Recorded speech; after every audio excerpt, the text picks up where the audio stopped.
Bismillahirrahmanirrahim. Assalamualaikum warahmatullahi wabarakatuh. Alhamdulillah, wassalatu wassalamu ala rasulillah wa ala alihi wa ashabihi wa man wala amma ba'd. Qala Allah ta'ala wa tazawwadu fa inna khairaz zadi taqwa. Allah subhanahu wa ta'ala berfirman, dan berbekallah kalian, maka sesungguhnya sebaik-baik perbekalan adalah taqwa. Kaum muslimin jamaah salat maghrib rahimakumullah. Al-Imam An-Nawawi rahimahullah di dalam kitab Riyadhus Shalihin bab tentang keutamaan orang-orang lemah di kalangan kaum muslimin ya, dan orang-orang fakir.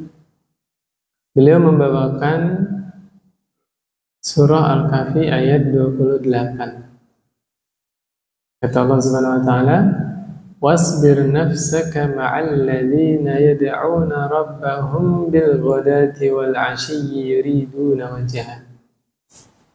Dan bersabarlah engkau bersama orang-orang yang menyeru Rabb mereka, baik di sore hari, baik di pagi hari maupun di sore hari, yang mereka itu hanya mengharapkan wajah Allah Subhanahu wa taala.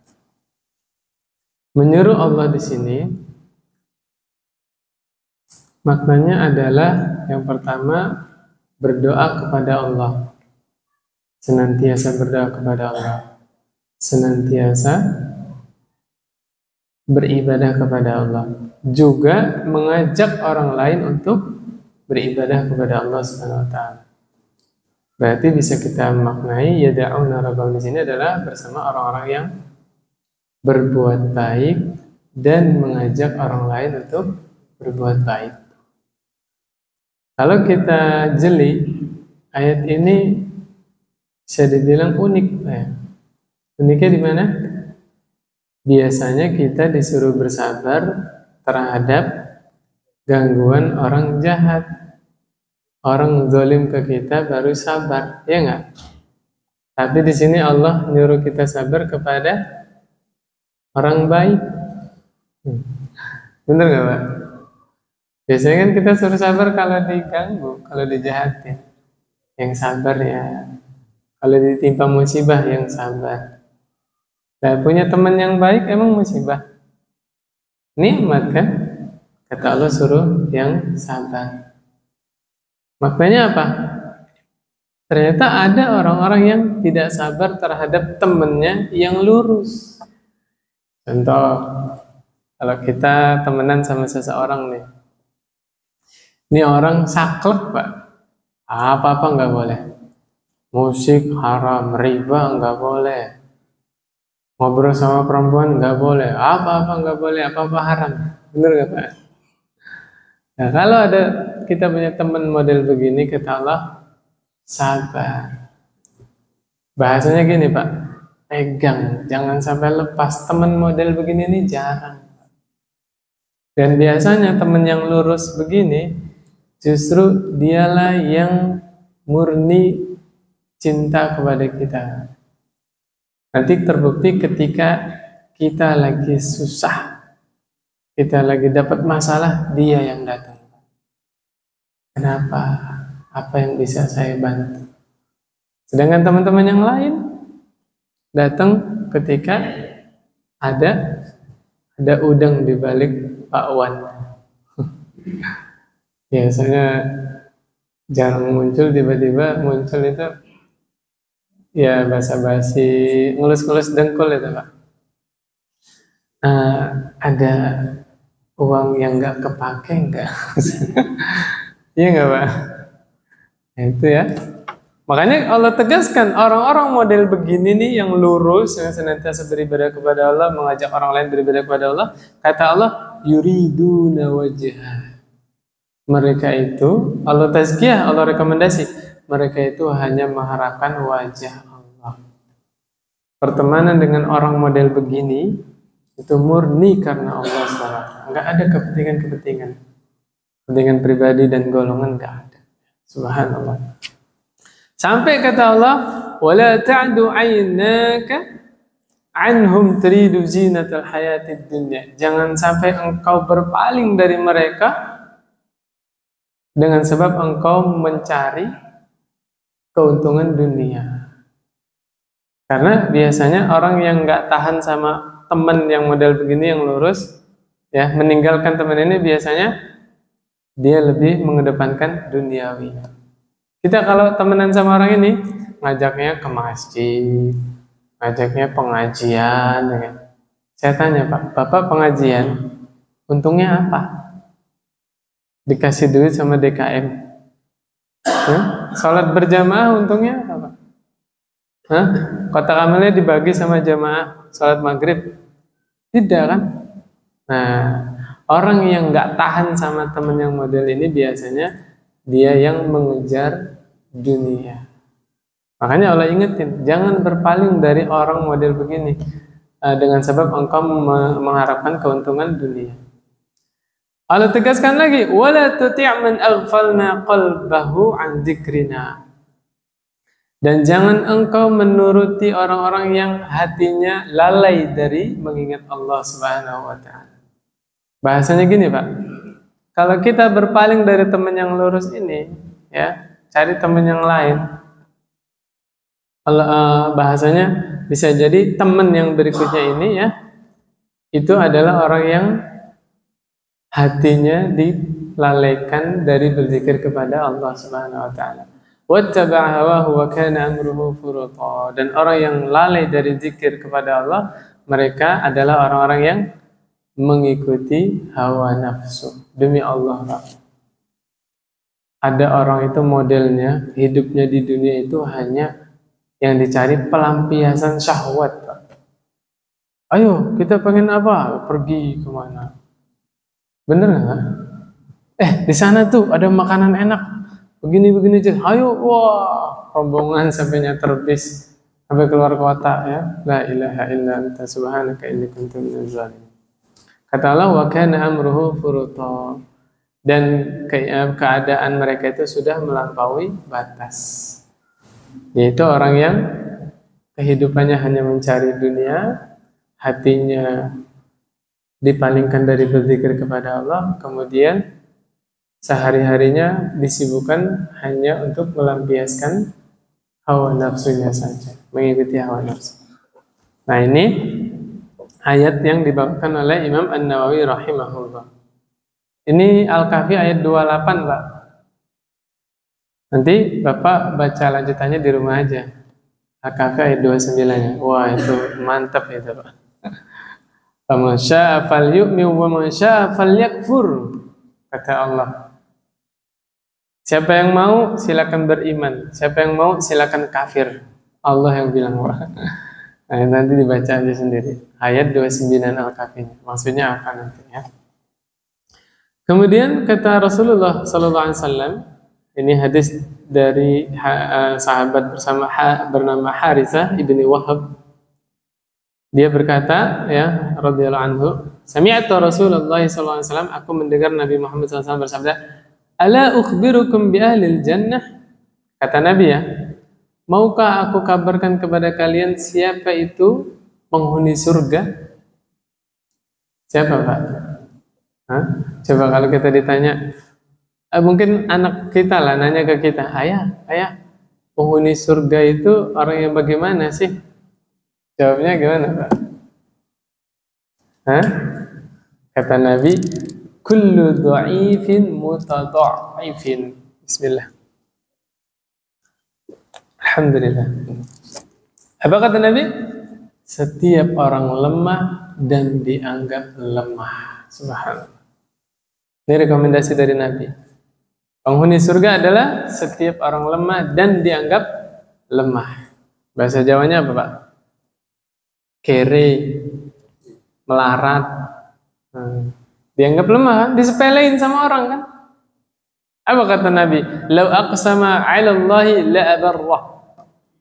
Seandainya orang lemah ini bersumpah atas nama Allah, ya, pasti akan Allah wujudkan sumpahnya. Makanya nggak aneh, Pak. Ada orang sombong kaya, nyepelein tetangganya atau temennya yang melarat misalnya ya, sakit hati nih yang disepelein, doa yang jelek keturutan, naudzubillah. Ada nggak Pak model gini? Ada. Makanya mulai sekarang dan seterusnya jangan pernah kita merendahkan orang lain. Naudzubillah, dia ucapannya mandi, bukan mandi basah Pak ya. Manjur, bahasa Jawanya manjur apa? Mandi. Ucapannya manjur, kita didoakan yang nggak baik, naudzubillah. Kadang-kadang kan orang emosi mungkin yang ngomongnya nyeplos kan, tak doain istrimu mandul seumur hidup. Qadarullah, betul lah nggak punya anak, ya. La ilaha illallah. Nah, intinya jangan kita pernah menyepelekan orang lain, merendahkan orang lain. Kita nggak tahu siapa yang punya kedudukan di sisi Allah, yang dekat dengan Allah hubungannya, yang dia mungkin ucapannya langsung Allah kabulkan ketika itu juga. Ya, alangkah baiknya kita punya hubungan baik dengan orang-orang lemah, yang mungkin menurut orang biasa aja, normal ya, ketemu, salam, sapa, senyum. Orang ini nih seneng sama kita, didoakan, ya Allah mudahkanlah usahanya dia. Dengan sebab doa orang lemah ini urusan kita dimudahkan. Masya Allah. Nah, Nabi kabarkan yang berikutnya, ala ukhbirukum bi ahlin nar, mau nggak aku kabarkan kepada kalian siapa itu ahlun nar? Ahlun nar itu apa? Penghuni neraka. Kullu utullin jawazin mustakbirin. Hadis riwayat Bukhari Muslim ini Pak. Kalau udah Bukhari Muslim, yang lain diem, nggak boleh ngeritik. Bukhari Muslim. Utullin itu apa? Al-ghalidhul jafi, orang yang keras kepala, orang yang kasar. Na'udzubillah. Nabi kabarkan calon penghuni neraka adalah orang-orang yang kasar, keras kepala. Na'udzubillah. Saya jadi ingat hadis Pak. Kata Nabi Muhammad SAW, Inna Allah idha arada bi ahli baitin khairan adkhala alaihim rifqa. Kata Rasulullah SAW, sesungguhnya Allah apabila menghendaki kebaikan pada sebuah rumah tangga, sebuah keluarga, maka Allah masukkan ke dalam keluarga tersebut ar-rifqu. Apa itu ar-rifqu? Lemah lembut, Pak. Kelembutan. Maka salah satu tanda Allah ingin keluarga ini baik, ya, Allah menginginkan kebaikan pada keluarga ini ketika anggota keluarganya lemah lembut. Suaminya kalau ngomong sama istrinya lembut, istrinya juga ke suaminya lembut, anak ke orang tua lembut, orang tua ke anak lembut. Akhirnya kan yang ada semua keluarganya itu lemah lembut, subhanallah. Ya, saya itu terharu ya, sampai pengen nangis kalau mendengar ada sebuah rumah tangga tuh kalau manggil, kalau nyuruh anaknya itu didoakan orang anaknya. Ya bunayya, yarhamukallah. Sini anakku, semoga Allah merahmatimu. Baru bilang, tolong ambilin ayah minum dong. Waduh, biasa itu. Ya, komunikasi biasa itu mengandung doa, masya Allah.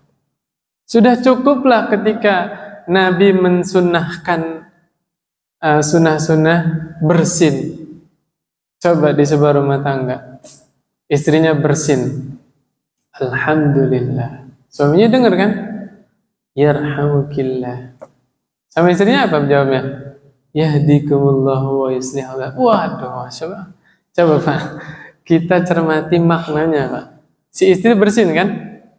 Segala puji hanya milik Allah. Bagus nggak Pak perkataannya? Bagus. Kata suaminya, semoga Allah sayang kepadamu. Kata istrinya kepada suaminya, semoga Allah membimbingmu dan memperbaiki kehidupanmu. Aduh, masya Allah. Semuanya kebaikan. Gara-gara apa Pak? Bersin. Subhanallah. Syariat Islam yang begitu indah. Ya, nah itulah keindahan syariat Islam. Makanya saya kalau bacain hadis kayak begini-begini tuh miris, ngusap dada. Orang-orang yang menuduh Islam itu radikal, Islam keras, dari mana? Itu menunjukkan kebodohan mereka. Orang yang bilang Islam begini, menunjukkan bahwa mereka sama sekali belum pernah duduk, belum pernah mendengar hadis-hadis Nabi, belum pernah mendengar ayat-ayat. Orang-orang yang menuduh macam-macam tentang Islam. Lihat begitu indahnya Islam.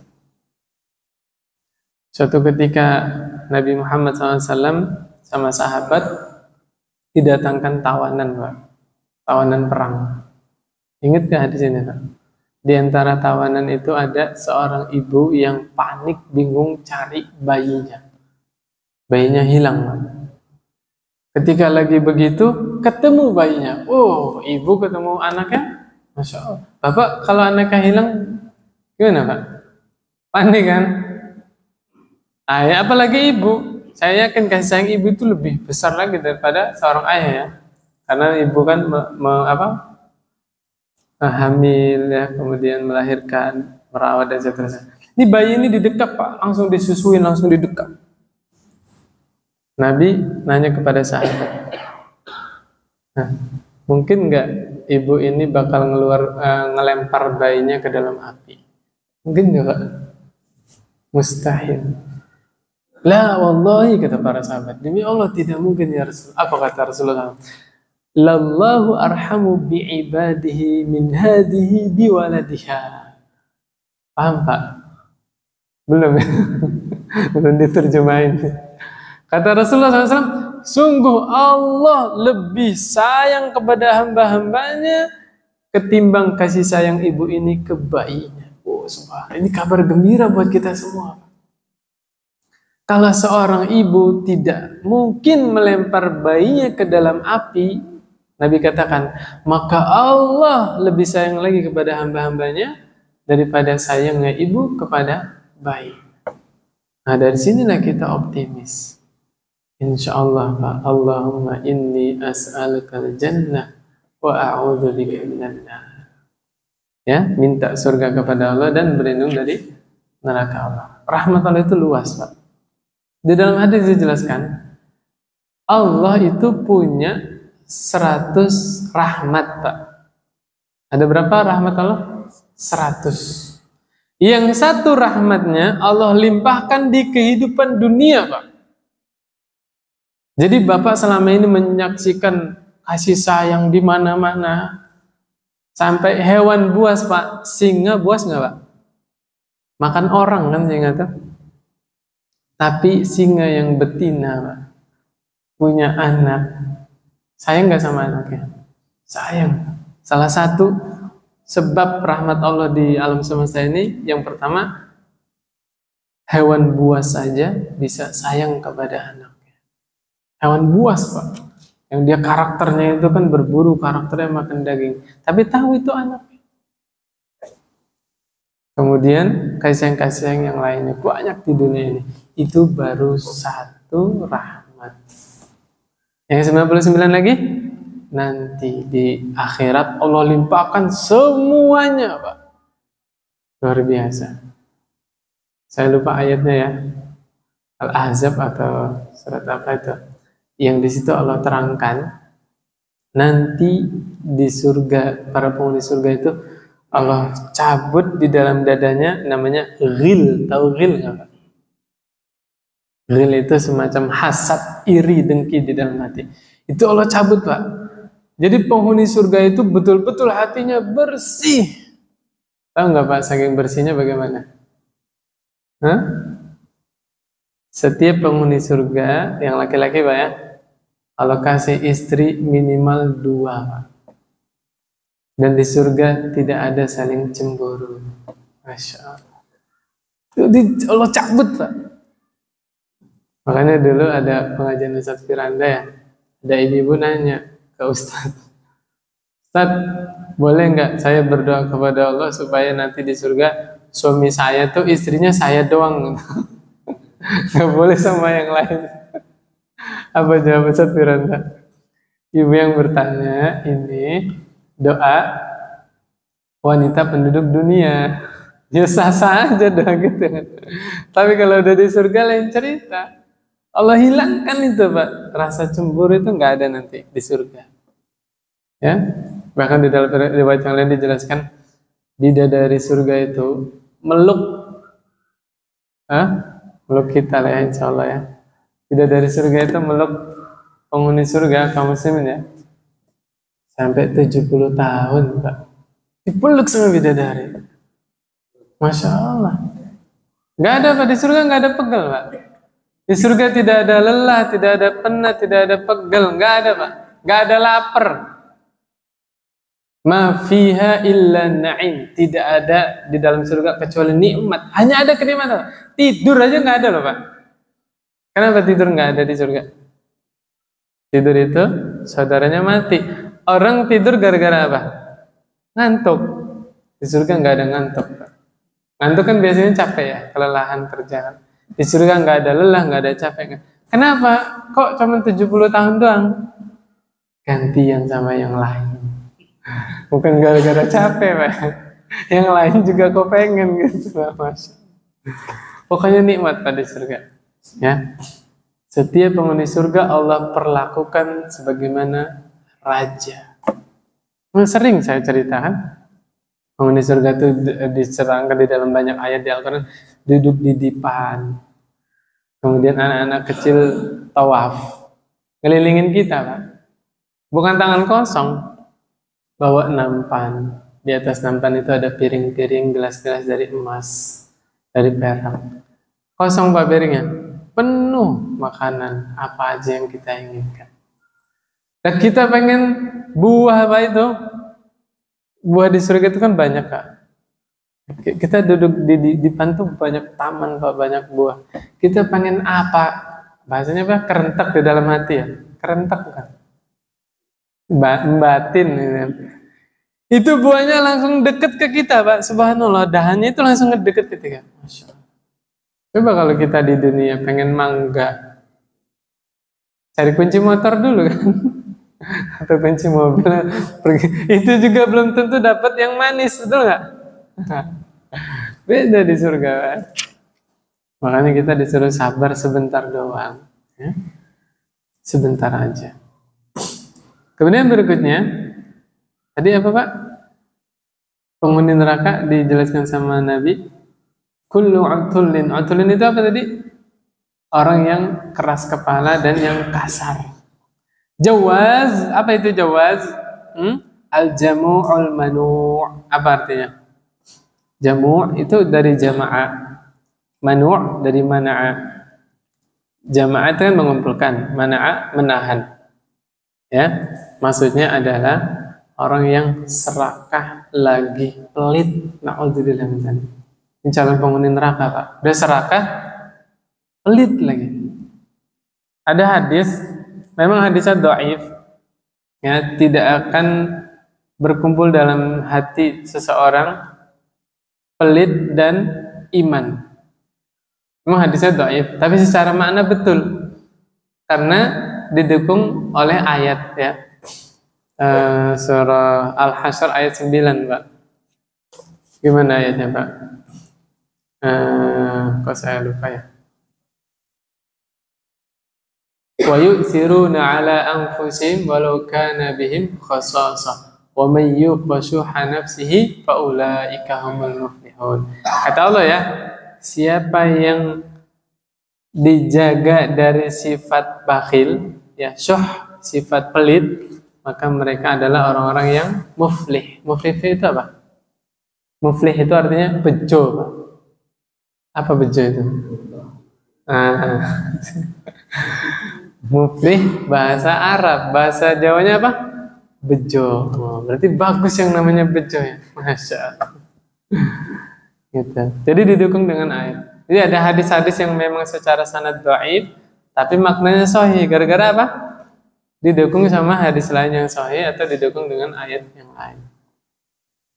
Hati-hati nih Pak, kalau kita punya sifat pelit ya. Na'udzubillah. Seorang mukmin itu tidak pelit. Karena gini, pada hakikatnya orang yang pelit kepada orang lain itu sama saja dia pelit terhadap diri sendiri. Betul nggak Pak? Mana logikanya? Orang lain sama diri sendiri kan beda. Logikanya simpel. Kata Nabi, harta seorang muslim itu hanya ada 3. Sesuatu yang dia makan, ya, jadi kotoran. Yang dipakai, jadi kusam. Dan sesuatu yang disedekahkan, itulah yang kekal. Justru kalau kita lagi sedekah atau lagi mengeluarkan harta di jalan Allah, sejatinya kita sedang menabung untuk siapa? Untuk diri sendiri. Kan Allah umpamakan, man dzalladzi yuqridullaha qardan hasanan yudha'ifhu lakum wa yaghfir lakum. Wallahu syakurun halim. Siapa yang memberikan pinjaman yang baik kepada Allah, Allah akan ganti, Allah akan lipat gandakan. Subhanallah, bahasanya apa Pak? Pinjaman. Jadi orang yang infak, sedekah, yang wakaf, itu sedang dipinjam sama Allah. Allah kalau minjem balikin nggak Pak? Dilipat gandakan kembaliannya Pak. Subhanallah. Kurang sopan apa Allah menganjurkan kita sedekah, tapi bahasanya apa Pak? Minjem. Padahal semua yang kita miliki punya siapa? Punya Allah. Luar biasa Pak, Maha Pencipta. Begitu sopan bahasanya. Padahal diri ini milik Allah. Harta yang kita punya milik Allah. Tapi ketika Allah menganjurkan untuk berinfak, bahasanya apa tadi Allah? Pinjem. Subhanallah. Luar biasa, merinding kalau menerangkan indahnya Islam itu, Masya Allah. Nah, berarti hakikatnya orang yang pelit, sebenarnya dia bukan pelit sama orang, sedang pelit terhadap diri sendiri. Karena apa saja yang kita keluarkan harta di jalan Allah akan manfaatnya kembali kepada kita pribadi masing-masing. Nah, dijelaskan yang lain oleh para ulama, yang dimaksud jawaz di sini adalah ad-dakhmul mukhtal fi misyatih, yaitu orang yang gemuk besar tapi sombong, nyepelein orang ketika berjalan di atas muka bumi. Na'udzubillah min dzalik. Ini biasanya para bos ya, biasanya kan badannya gede, kalau lewat di depan anak buahnya, karyawannya itu sombong. Na'udzubillah, nyepelin orang ya. Ini penghuni neraka, kata Nabi Muhammad SAW. Na'udzubillah min dzalik. Ya. Saya bawain sekarang aja nih Pak. Kata Nabi, innahu la ya'tir rajulus samin al-azim yaumal qiyamati la yazinu indallahi janaha ba'udah. Kata Nabi ya, nanti di hari kiamat ya sallallahu alaihi wasallam akan ada orang yang besar, yang gemuk, didatangkan di hadapan Allah, sama sekali tidak ada harganya, tidak ada nilainya, walaupun seberat sayap nyamuk, gak ada harganya, gak ada nilainya. Na'udzubillah min dzalik. Dulu waktu dunia mungkin dia bisa semena-mena, punya harta, punya kekuasaan ya, omongannya didengar. Tapi kalau udah di hadapan Allah, kalau ukurnya bukan kaya atau miskin, ya, tapi takwa. Di dalam kitab yang lain ya Pak ya, saya nggak bawa kitabnya. Itu nanti dijelaskan orang-orang yang sombong ketika di dunia, pas di akhirat nanti dia wujudnya manusia Pak, tapi Allah jadikan sekecil semut Pak. Orang lain normal ininya, postur tubuhnya ya, dia manusia, tapi Allah jadikan ukurannya itu sebesar semut. Na'udzubillah min dzalik. Ketakutan dia Pak, takut keinjek sama orang lain. Na'udzubillah min dzalik. Yang dulu ketika di dunia dia sifatnya sombong. Sombong itu apa sih Pak? Menolak kebenaran dan merendahkan orang lain. Batarul haqq wa ghamtun nas. Memandang rendah orang lain. Na'udzubillah min dzalik. Nah, ada lagi nih yang parah nih Pak. Dijelaskan, ini tulisannya Imam Nawawi ya. Yang dimaksud jawaz di sini adalah al-qasirul batin. Qasir artinya apa Pak? Pendek. Batin, batenun apa? Perut. Batin berarti maksudnya banyak makan. Orangnya pendek tapi makannya banyak. Ada nggak Pak? Orangnya kecil tapi kalau makan umumnya sepiring dia bisa 2 piring habis itu Pak. Ada nggak Pak? Nah, bukan mencela orang pendek, tapi yang dicela apanya ini Pak? Rakusnya itu. Naudzubillah min dzalik. Naudzubillah min dzalik. Saya juga pendek Pak ya. Kalau di umumnya orang-orang saya termasuk juga pendek. Tapi yang dicela di sini apanya Pak? Rakusnya itu. Kehidupannya hanya untuk perut. Naudzubillah min dzalik. Makanya saya kurang setuju dengan wisata kuliner. Iya Pak, bahasanya gitu kan? Maksudnya gini loh Pak, lawang hanya untuk makan aja loh. Jauh-jauh di mana? Ya kalau kita pas lagi di Jakarta, kemudian ke sana ya nggak masalah ya Pak ya, kan dekat itu. Kayak judulnya kita lagi di Masjid Nabawi, kemudian ziarah ke makam Rasul, boleh nggak Pak? Bagus, silakan, tidak susah payah kan? Ya yang tercela itu kita jauh-jauh hanya untuk apa Pak? Makan. Ya.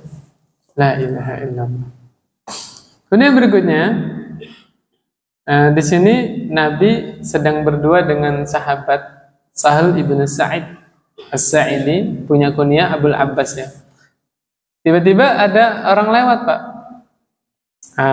Nabi nanya kepada sahabat, "Ma ra'yuka fi hadza?" Apa pendapatmu tentang orang ini? Ini ternyata orang yang lewat orang terpandang, Pak.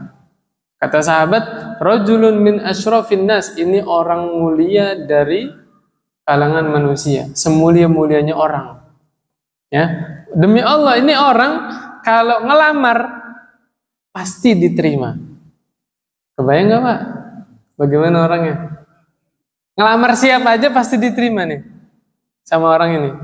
Kalau memberi syafaat, kalau kasih syafaat ya, ngomong gitu, pasti didengar syafaatnya. Berarti modelnya orangnya kayak gimana nih? Wajahnya tampan, postur tubuhnya gagah, pakaiannya bagus, hartanya banyak, punya kedudukan di tengah masyarakat. Makanya kalau ngelamar pasti diterima. Nabi diem, belum ngejawab lagi. Tiba-tiba ada orang lain lewat. Kalau yang ini gimana? Kata sahabat tadi ya, hadza rajulun min fuqara'il muslimin. Ini mah salah satu orang fakir di kalangan kaum muslimin, orang miskin, Mbak. Ya kalau bahasa kita, ya ini mah melarat. Nah, itu bahasanya gitu ya. Fuqara min fuqara'il muslimin. Demi Allah ini kalau ngelamar pasti ditolak. Kebayang Mbak gimana? Udah miskin, nggak ganteng, nggak gagah, pakaiannya lusuh lagi. Kalau memberi syafaat nggak didengar syafaatnya. Bahkan wa in qala alla yusma' liqawlihi, alla yusma' liqawlihi. Apabila ngomong nggak didengar, jangankan kasih syafaat, jangankan ngelamar anak orang, ngomong aja nggak didengar. Ingat-ingat Pak, dulu kita punya teman kan, baru ngomong sepatah kata, udah. Ada nggak Pak? Hati-hati loh Pak. Hati-hati. Kata Nabi, orang yang kedua ini nih, yang miskin tadi, yang ngomong yang nggak didengar. Kata Nabi, ini lebih baik daripada dunia dipenuhi oleh orang yang pertama. Subhanallah. Nabi mewanti-wanti, jangan meremehkan orang yang model begini. Yang dulu mungkin kita pada ngeremeh ya, baru pengen ngomong di stop yang nggak boleh, bisa jadi dia punya hubungan baik dengan Allah Subhanahu wa Ta'ala, bisa jadi. Nah tadi kan di hadis yang awal ya, kalau sumpah dikabulkan sama Allah. Nah dari sini kita hati-hati menjaga perasaan orang lain ya. Demikian. Kemudian berikutnya, ihtajjat al-jannatu wan nar. Ihtajjat itu apa Pak? Jidal, debat. Siapa yang debat? Al-jannatu wan nar. Surga sama neraka debat. Berarti di sini kita punya faedah apa nih Pak? Surga itu punya kemampuan berbicara. Neraka juga bisa bicara. Ingat gak hadis seseorang yang minta surga 3 kali? Allahumma inni as'alukal jannah, Allahumma inni as'alukal jannah, Allahumma inni as'alukal jannah. Apa kata surga? Surga berkata kepada Allah, ya Allah, masukkan dia ke dalam surga. Masya Allah Pak. Ini orang yang doa tadi 3 kali diharapkan masuk surga oleh siapa? Oleh surganya. Masya Allah. Berbiasa Pak. Coba Bapak doa minta surga 3 kali, lihat berapa menit. Gak sampai 1 menit. Allahumma inni as'alukal jannah, Allahumma inni as'alukal jannah, Allahumma inni as'alukal jannah. 3 detik doang Pak. Bisa merubah nasib seseorang. Nah, sebaliknya, ada orang yang berlindung dari neraka 3 kali. Lafaz hadisnya, Allahumma ajirni minan nar, Allahumma ajirni minan nar, Allahumma ajirni minan nar. Apa kata neraka? Ya Allah, selamatkan dia dari neraka. Lindungi dia dari neraka. Orang ini tidak diharapkan masuk neraka oleh siapa? Oleh neraka. Faedahnya apa Pak? Jangan kita meremehkan amalan-amalan yang kita anggap kecil. Contoh, sebagian orang mungkin di kerjaannya habis sholat pelencing itu apa tuh? Ya, langsung pergi gitu ya. Hati-hati Pak. Padahal Pak, demi Allah Pak, zikir setelah sholat itu adalah benteng pondasi dari gangguan jin, dari gangguan sihir. Selama ini kita nggak diganggu setan, alhamdulillah kita nggak kesurupan ya. Bisa jadi dengan sebab zikir setelah sholat. Itu kuncinya, zikir setelah sholat, jangan ditinggal. Kadang-kadang kita nyepelin kan, habis salam mungkin karena ada urusan. Dia maksudnya gini loh, kalau orang lain begitu kita husnuzon, oh zikirnya sambil jalan, sambil kendaraan. Tapi kan dia lagi ngomongin diri sendiri Pak ya. Kalau saya kayaknya, waduh, udah keluar masjid udah beda alam kayaknya. Sering udah pikirannya lain lagi, betul nggak Pak?